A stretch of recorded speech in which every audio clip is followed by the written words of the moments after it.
afternoon, everybody. I'm going to walk you guys today through a lap that you're going to be running on the wind tunnel.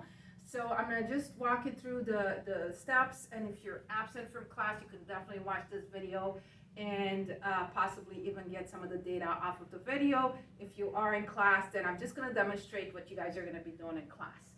So today what we're going to be doing is basically testing three variables that we can that are going to influence lift and drag.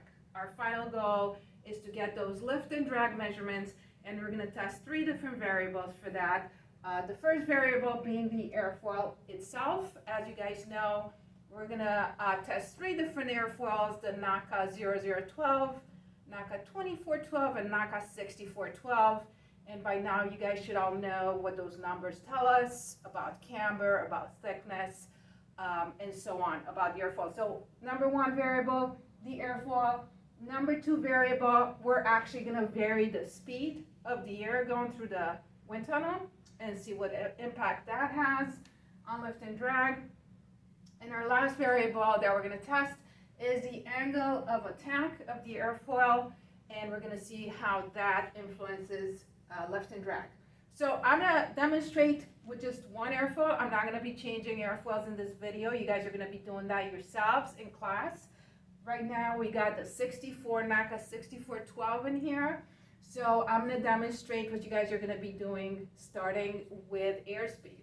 So we have, my assistant will show you that as of right now, the angle of attack of this airfoil, it's at 0 degrees. So that's where we're going to start, okay? And you can see that we got, nothing's happening in the wind tunnel yet. We got 0 lift, 0 drag, which makes sense. 0 delta pressure difference basically on our pitot tube reading, which you guys should know.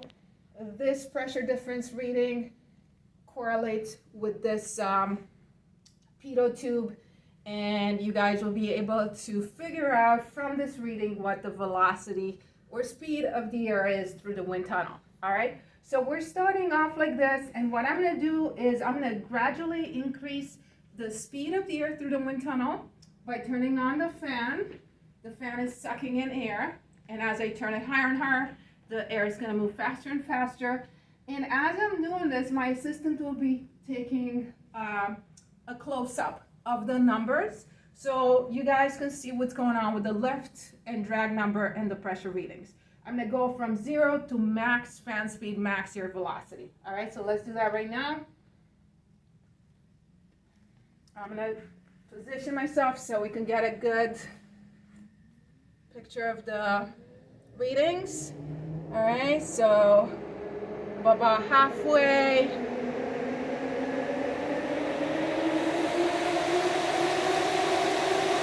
So that's around, that is max airspeed. I cannot go any higher. So notice the delta pressure, the pressure difference. Notice the drag. Notice the lift. And this again, all of this is happening at 0 angle of attack. All right, so that is the first kind of variable. We just noticed what happens when we increase the airspeed. As I said, we're going to test another variable, which is the angle of attack itself. So what I'm going to do, and you guys are going to do in class yourselves, for this part of the experiment, I'm going to go straight away to max fan speed. I'm going to turn on the fan to its max. And then you're going to see me changing the knob over here to change the angle of attack. And we should be, again, looking at these lift and drag numbers, see what's going on with that. How does the angle of attack influence that? All right, so let me turn the fan speed to max.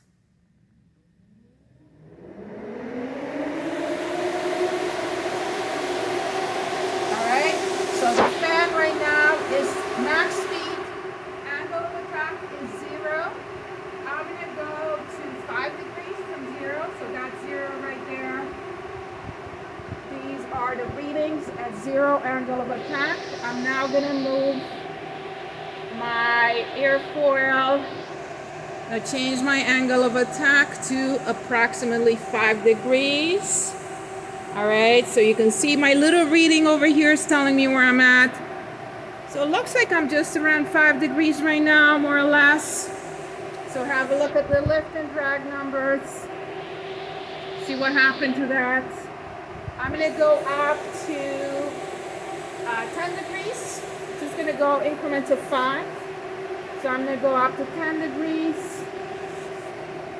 You can see my airfoil itself is getting that. You can see that angle of attack actually changing, getting steeper and steeper. All right, so now I'm at 10 degrees angle of attack approximately. My little scale right here, you can see that I'm pretty much at 10. And here are my lift and drag numbers. Pretty stable. All right, let's go up to 15. So again, the airfoil is getting steeper. You can see my little tassels are starting to indicate that the flow pattern has changed, and you guys should know, should be able to describe to me what's going on there. Why are we seeing this kind of motion in those red tassels? How are they changing as we go to steeper and steeper angles? And what does that tell us about the flow? All right, so it looks like we're around 15 angle of attack, and let's have a look at those drag and lift numbers. Our pressure difference numbers right here telling us our velocity. And let's bring it up a little bit more now to 20 degrees. Watch those red tassels, watch the airflow, watch what's going on there. 20 degrees, almost there. We're around 19, 18 right now. All right, we're at 20. 20 right here. Watch the numbers. Drag, lift, pressure difference. And finally, we're gonna really push it all the way to 25. So 25 angle of attack is the max we can actually reach with our little wind tunnel here. So it looks like right around here, we're at 25. And you can see the lift and drag numbers.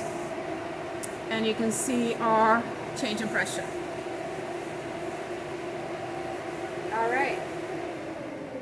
So I'm going to turn that off.